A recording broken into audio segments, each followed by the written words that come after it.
Vamos apresentar ao vivo a sabatina do GCN com a candidata a prefeita pelo PMDB, Neste segundo bloco, a candidata será entrevistada pelos jornalistas do Núcleo de Política do GCN. Começamos com Priscila Salles. Flávia, quem assumir o comando da prefeitura terá um enorme problema para resolver, que é a falta de médicos no pronto-socorro. Em seu plano de governo, a senhora defende um cadastramento de atendimento médico. Eu queria saber como é que vai funcionar esse cadastramento de atendimento médico e como isso vai auxiliar a falta de médicos no pronto-socorro. Por onde eu tenho andado, principalmente nas fábricas, nos bairros, nós sabemos que a saúde é um caso emergencial mesmo.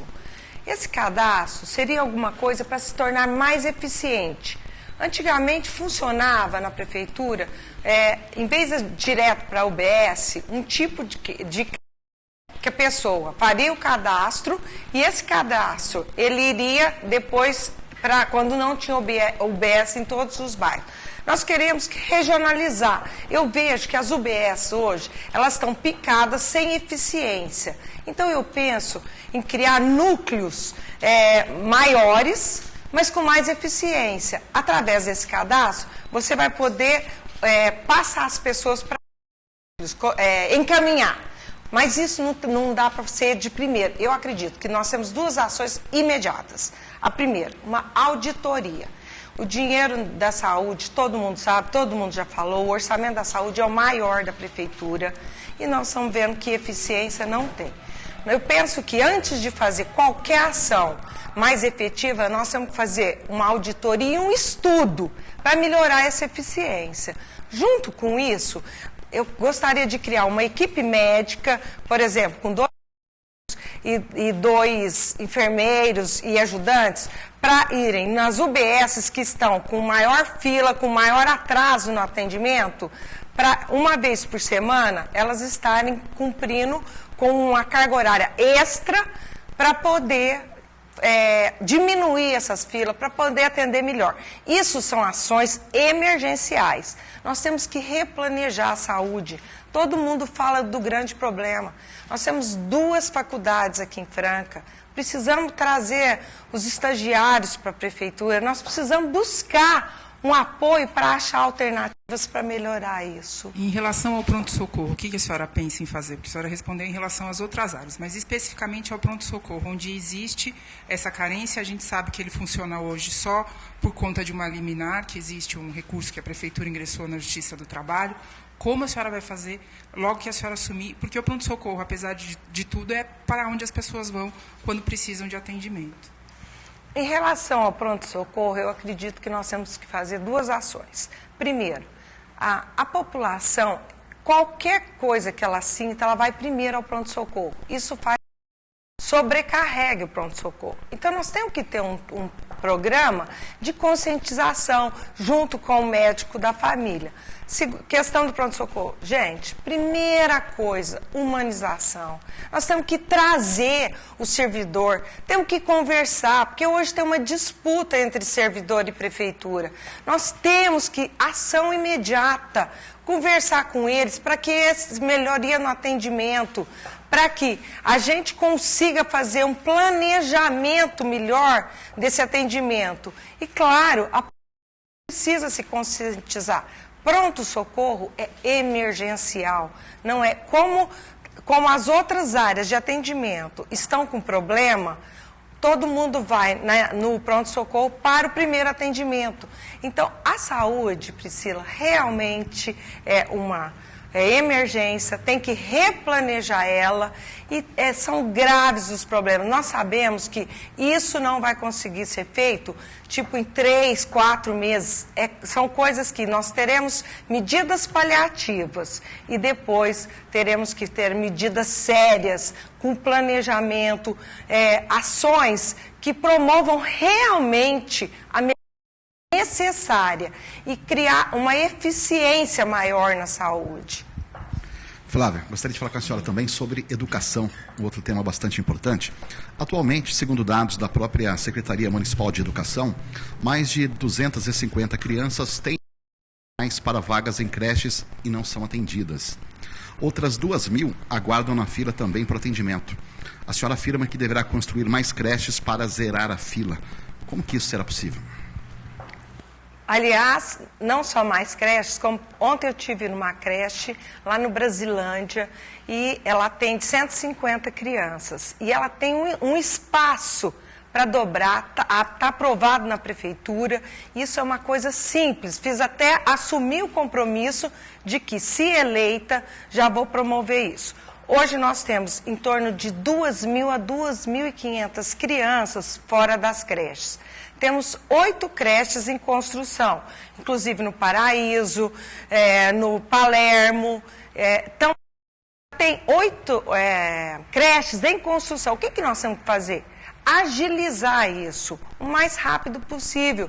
Eu não acho que creche seja o maior problema que demanda mais tempo a ser resolvido. Acredito que, com uma seriedade, buscando verbas para terminar essas construções, em cerca de um a 2 anos, eu acredito que esse problema será sanado.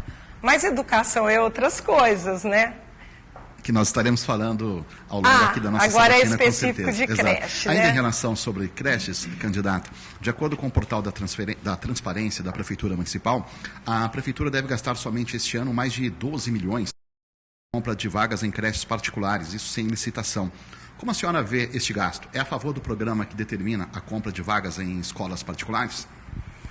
Para falar a verdade, eu gostaria de ir aos poucos trocando vagas em creches do município ao invés de creches privadas. Isso nós sabemos que o gasto é enorme, mas nada dá para ser feito imediato. Por quê? Você precisa dessas vagas também no setor privado. Mas realmente não é a melhor solução. O orçamento da prefeitura, como todos sabem, é baixo. Nós temos que fazer o melhor gasto desse orçamento. E se o que você gasta com a iniciativa privada, o que você gasta com escolas particulares para o município. Isso daí vai dar muito mais força e você terá muito mais oportunidade de que as creches sejam mais eficientes. E tem um outro programa também, que faz parte do meu programa, que é mais 10%. Que as creches fiquem mais eficientes imediatamente. E com isso, em cada creche, você acolher mais 10% da capacidade dela. Isso é possível através de valorizar, através de você estar acompanhando todos os passos dentro da creche. Flávia, a senhora falou sobre desativar gradativamente esse programa Mais Creche, mas hoje ele atende praticamente 2.000 crianças. Seriam, então, mais 2.000 crianças que teriam que ir para essas creches que foram construídas, fora as 2.500 que já estão na fila. É muita gente. Além disso, a senhora falou sobre aumentar 10% o atendimento nas creches. A Prefeitura já fez isso esse ano, já fez esse levantamento, inclusive para atender as crianças que estão com a liminar judicial. Como que a senhora vai resolver o problema das vagas, falando que a senhora falou, nós vamos manter as creches que nós estamos construindo, que seriam 8 creches, e ainda desativar gradativamente esse programa Mais Creche? Gradativamente, não é imediato. Isso é um projeto que, conforme as creches foram sendo entregues, você vai passando de uma para a outra. Acredito também... Mas aí a fila continua. Se a senhora tirar do Mais Creche para colocar nas creches que estão sendo construídas, a fila vai continuar. As mães querem saber como resolver o problema da fila. A fila... Não, nós temos que priorizar quem está na fila. Esse vai ser primeiro passo. Priorizar as crianças que já estão na fila, que estão na espera. E, na sequência, conforme a gente conseguindo mais eficiência... Porque uma parte que eu discordo de você, Priscila, realmente, eu já fui em várias creches, eu estou falando coisas que eu fui buscar, é possível sim melhorar a eficiência em algumas delas. São passos a passo, são 4 anos de governo, não adianta eu chegar lá e falar, gente, olha, prepare-se que a partir de fevereiro, Franca vai estar uma maravilha. Não, são planos, são projetos, são planejamento de ações possíveis. Por quê? Eu quero fazer ações possíveis. Então, com a entrega de mais prédios, nós vamos liberando a fila e, aos poucos, vamos fazer essa construção de trocar as vagas na escola, o uso da escola particular para a escola municipal. Isso não vai acontecer, claro, de imediato. Tanto é que eu disse para você, acredito que em torno de 2 anos, esse será um que já vai estar bem mais solucionado. Flávia, um dos assuntos mais explorados durante a propaganda eleitoral é a questão do transporte público, principalmente o ônibus, R$ 3,80. Caso a senhora seja eleita prefeita, como vai mudar essa situação? Esse realmente é onde as pessoas me falam muito, porque eu tenho andado muito, então eu tenho escutado os maiores anseios. Já tenho dito várias vezes que a primeira coisa é pegar a planilha para você, através de um instituto como a FGV, o estudo dessa planilha para diminuir imediatamente esse custo. Nós sabemos que a empresa São José, ela tem um contrato até 2019. Então, nós não podemos fazer abrir outra licitação, mas nós podemos fazer cumprir várias coisas. Inclusive, como eu já tenho dito antes também, tirando o cobrador. Cobrador, ele é previsto na planilha. Eu faço planilha de custo, por exemplo, do meu café, e eu sei o que vai nele. Se eu mexer, tirar alguma coisa que eu pus, é óbvio que o meu custo vai diminuir. Então, se você tem previsto um cobrador, você tira esse cobrador, ele tem que diminuir essa passagem imediatamente. E a outra questão é de resgatar o ônibus bairro a bairro.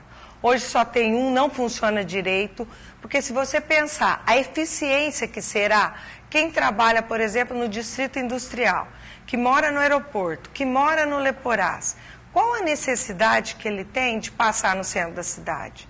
Isso, além dele sair mais tarde da sua casa, chegar mais cedo no trabalho, vai ser muito mais eficiente. Flávia, agora, se um estudo da tarifa, ele possibilitaria a redução do preço da passagem, por que o atual governo não faz isso? Lembrando que o PMDB, partido da senhora, é hoje o partido do vice-prefeito. Esse é o partido, sim. O vice é do meu partido, mas não tem nada a ver uma coisa com a outra. A questão que eu gostaria também de saber, por que o Alexandre, que é do PSDB, inclusive, não faz isso? Isso é uma questão que não posso responder porque eu não tenho a planilha na minha mão. Eu já sei trabalhar de trás para frente. Como você conseguir diminuir planilha? Você pega um preço que você tem e mexe nele. Isso é possível. Agora, por que não foi feito até hoje, Edson? Eu não posso te responder, porque esses dados não estão na minha mão hoje.